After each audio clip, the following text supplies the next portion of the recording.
पुत्र हनुमान, ये पवित्र गंगा जल आप अपने मृतक पिता के शरीर पर छिड़किए।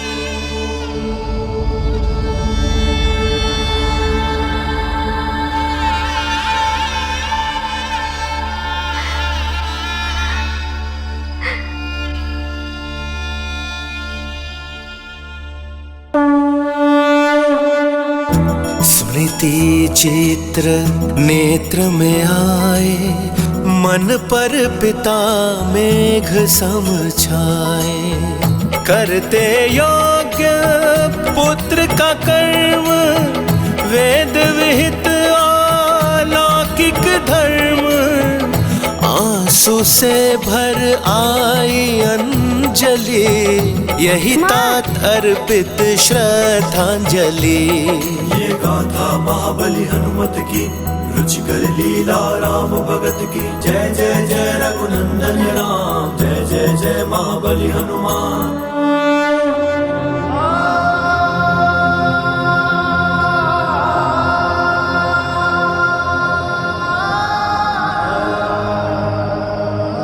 पिताश्री। महारानी जी, आप लोगों को इस प्रकार तड़पता देखकर महाराज केसरी की आत्मा को कष्ट हो रहा होगा।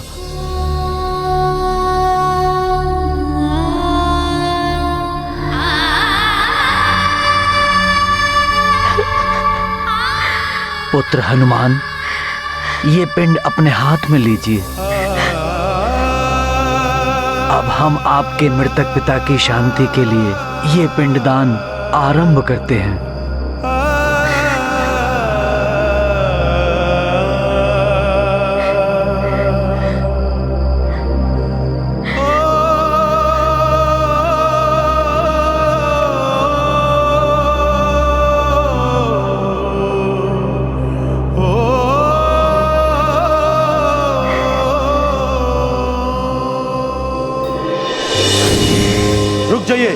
रुक जाइए, रुक जाइए।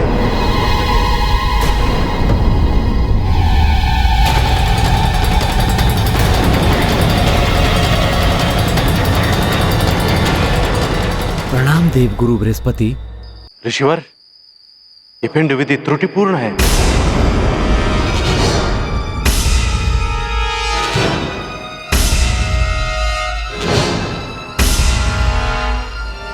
चावल का नहीं, काले तिल मधु के साथ पिंड देना होगा आपको।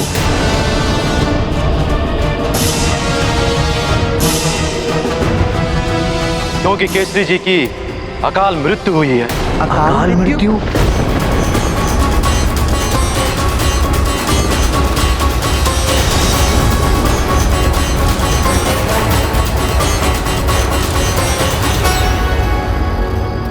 अकाल मृत्यु? हाँ, क्रियाक्रम अकाल मृत्यु के द्वारा ही करना उचित होगा। केसरी जी की मृत्यु एक स्वाभाविक मृत्यु नहीं है। अकाल मृत्यु हुई है कालदेव द्वारा, कालदेव द्वारा, कालदेव द्वारा। ये क्या कह रहे हैं आप देवगुरु? यही सत्य है पुत्र हनुमान। ब्रह्मदेव ने जितनी श्वासें दी थी, उसे पूर्ण के बिना छीन लिया कालदेव ने।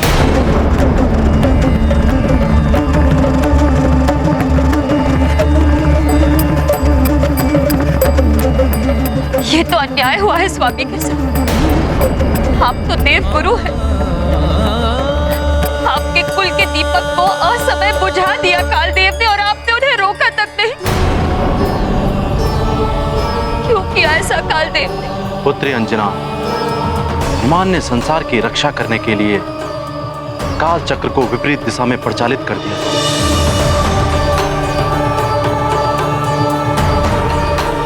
इसे ही अपने कार्य में हस्तक्षेप मानकर कालदेव ने हनुमान को दंड देने के लिए केसरी को अकाल मृत्यु प्रदान कर दी।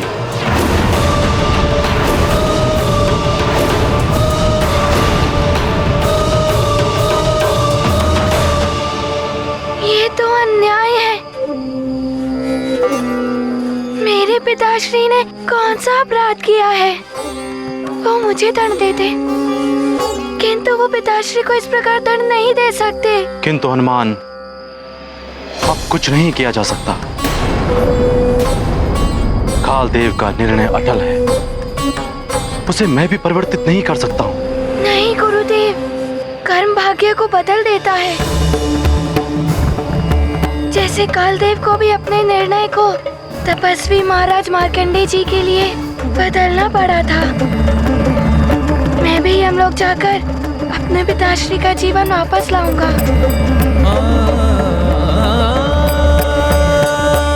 नहीं हनुमान, तुम कहीं नहीं जाओगे। यदि कालदेव अधिक क्रोधित हो गए तो न जाने क्या अनर्थ कर बैठेंगे।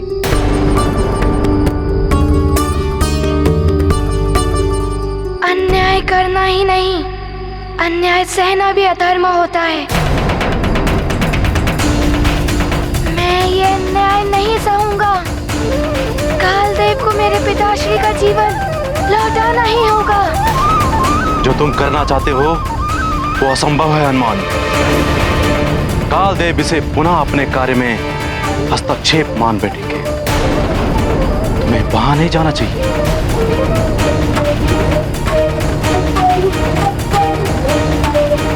मेरा हनुमान कालदेव के पास जाएगा।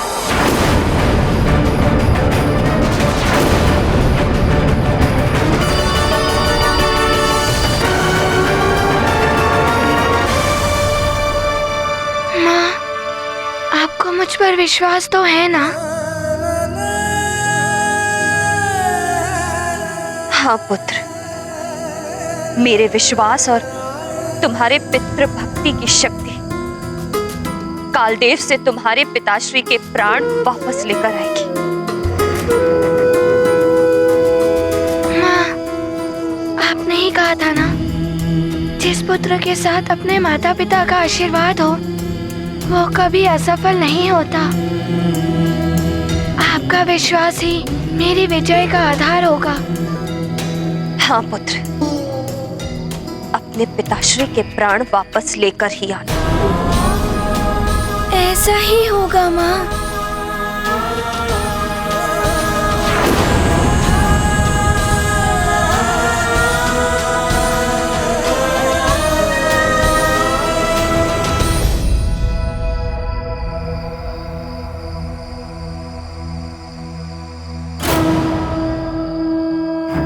पिताश्री, आप साक्षी हैं, मेरे परिजन हैं,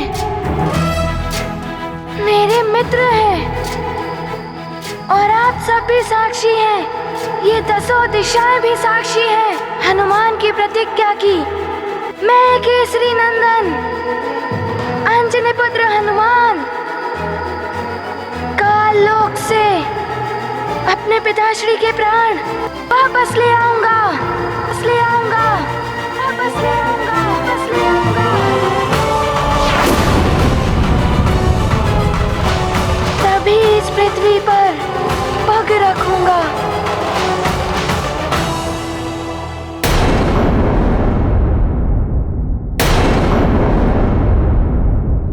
निराशा पतन का द्वार है और आशा उत्थान का सोपान। इसीलिए मनुष्य को आशा कभी नहीं छोड़नी चाहिए। स्वयं के प्रति हुए अन्याय का बोध होने पर न्याय के लिए उठ खड़े होना चाहिए। परिस्थिति का सामना दृढ़ता के साथ करना चाहिए। परिणाम की चिंता ना करते हुए मनुष्य को सत्य और न्याय के लिए एक योद्धा की भांति प्रयास करना चाहिए। माँ, मैं प्रतिज्ञा पूर्ण करके ही लौटूंगा। माँ, मुझे आज्ञा एवं आशीर्वाद दे। हनुमत लेते महाघोर प्रण, लौटाएंगे पिता का जीवन। जाएंगे वे काल लोक अब, आकुलता है होगा क्या अब। माता को बहुधीर बंधाते, भांति भांति उनको समझाते। कर आज्ञा ओ आशीष, उड़े काल गति व्यथित कपीश। ये गाथा महाबली हनुमत की, रुचिकर लीला राम भगत की। जय जय जय रघुनंदन राम, जय जय जय महाबली हनुमान। प्रणाम देवगुरु। असंभव, फिर भी मेरा आशीर्वाद तुम्हारे साथ है पुत्र। सफल मनोरथ भाव। तुम्हारे पास केवल 11 दिवस ही शेष है। समय रहते कुछ न हुआ तो केसरी का जीवन असंभव है। माँ, हमारी तीर्थ यात्रा अवश्य पूर्ण होगी और पिताश्री हमारे साथ होंगे। हनुमान ज्ञान गुण सागर, जय कपीस उजागर। जय हनुमान ज्ञान गुण सागर, जय कपीस लोक उजागर। दूत अतुलित बल धामा, अंजनी पुत्र पवन सुत नामा। महावीर विक्रम बजरंगी, कुमति निवार सुमति के। हनुमान, तुम्हारे पिता अब कभी नहीं होंगे तुम्हारे साथ। तुम्हारे लौट कर आने से पहले ही केसरी की देह चिता में भस्म हो चुकी होगी। पिताश्री की आत्मा बहुत कष्ट में होगी। माँ का मन भी बहुत दुखी है। मुझे शीघ्र ही पिताश्री के प्राण लेकर वापस लौटना होगा। मेरे कारण पिताश्री के प्राण चले जाए, ऐसा पुत्र नहीं हूँ मैं। ऐसा कदापि नहीं होने दूंगा मैं। अपने पिता के साथ अन्याय नहीं होने देगा हनुमान, मुझे पूर्ण विश्वास है।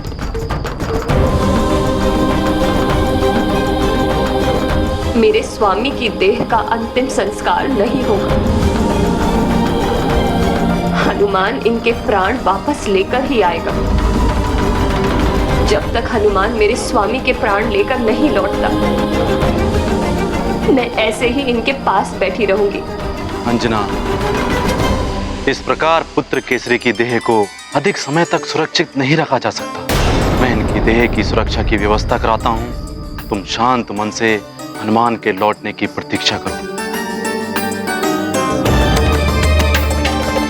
सैनिकों, जब तक हनुमान लौटकर वापस नहीं आता, तब तक पुत्र केसरी की देह पर जड़ी बूटी का लेप लगाकर एक तेल से भरी द्रोणी में सुरक्षित रखने की व्यवस्था करो। सुरक्षित नहीं रख पाओगे तुम। वाशकली के राज्य में वाशकली के शत्रु इस केसरी को।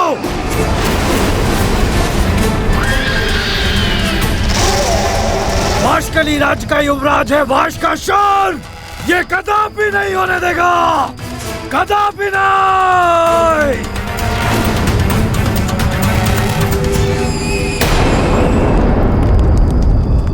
मैं सत्य कह रहा हूँ काका महाराज वाशकली।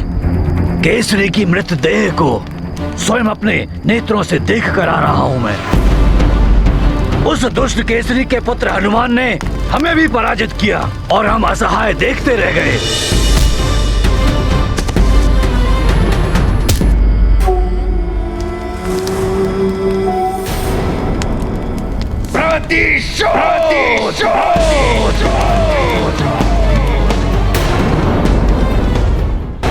वर्षों से केसरी के विरुद्ध प्रतिशोध की चिंगारी भड़क उठी थी मेरे हृदय में, किंतु मेरे मृत्युदंड से पूर्व वो मर गया।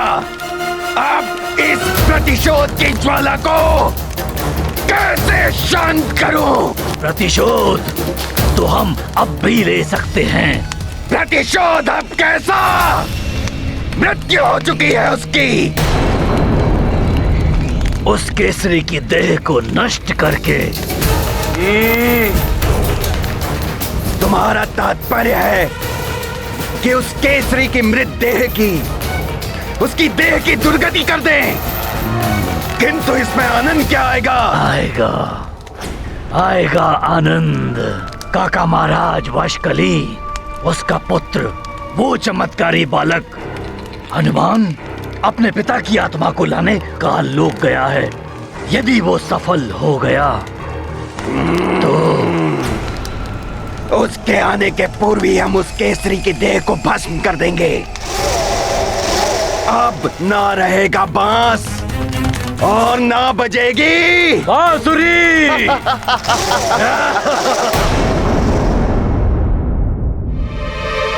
हनुमान, तुम्हारे पास केवल 11 दिवस ही शेष है। समय रहते कुछ ना हुआ तो केसरी का जीवन असंभव है। उनकी आत्मा को दूसरा जीवन मिल जाएगा। मेरा निश्चय भी मार्कंडेय जी की भांति अडिग रहेगा। हे भोले बाबा, मेरा मनोरथ सफल करने में मेरी सहायता कीजिएगा प्रभु। वो देखो हनुमान। महाराज कालदेव ने हनुमान के प्रवेश पे निषेध लगाया है। इन द्वारपालों के हाव भाव से तो प्रतीत होता है कि ये मुझे भीतर नहीं जाने देंगे। मुझे इनसे युद्ध किए बिना ही भीतर जाना होगा। मेरी तीव्र गति मुझे प्रवेश दिलाएगी काल लोक में।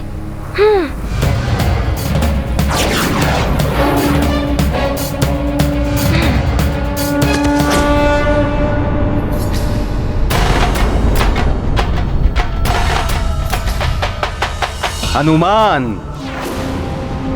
प्रतीत होता है कि काल का दंड तुम्हें कम लग रहा है,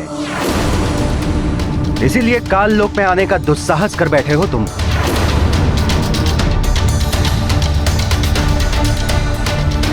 तुम्हारा मौन तुम्हारे क्रोध को दर्शा रहा है हनुमान, किंतु तुम्हारे क्रोध का काल के समक्ष कोई अर्थ नहीं है। बोलो हनुमान, क्यों आए हो यहां?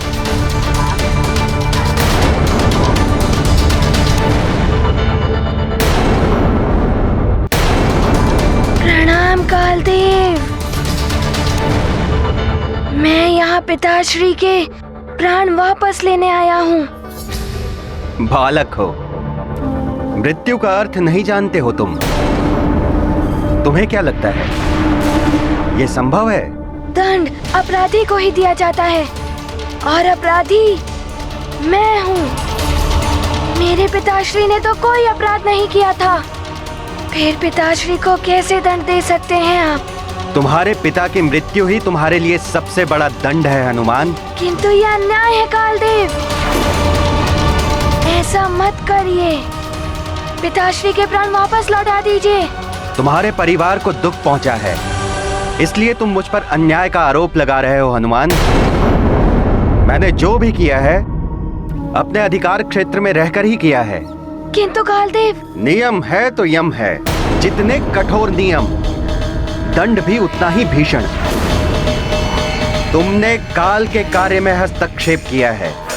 मैंने अधिकार का प्रयोग करते हुए तुम्हारे पिता को अकाल मृत्यु दे दी।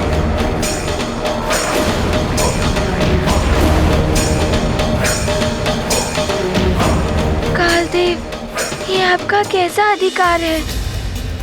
किसी के अपराध का दंड किसी और को दें? कालदेव, मैं प्रस्तुत हूँ, मुझे दंड दीजिए।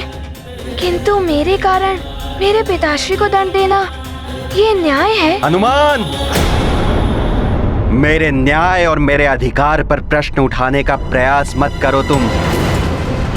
तुमसे नहीं सीखना है मुझे न्याय और अन्याय का पाठ। मेरा अधिकार क्या है इसका ज्ञान है मुझे। और एक बात भली भांति जान लो तुम हनुमान, यदि मैं चाहूं भी तब भी तुम्हारी प्रार्थना स्वीकार नहीं कर सकता हूं। ऐसा क्यों कह रहे हैं आप? आप प्राण हर सकते हैं तो लौटा भी सकते हैं। यह भ्रम है तुम्हारा हनुमान। मैं प्राण हरने का कार्य करता हूं, किंतु मैं किसी के प्राण नहीं लौटा सकता। यही नियम है। नियम है तो यम है।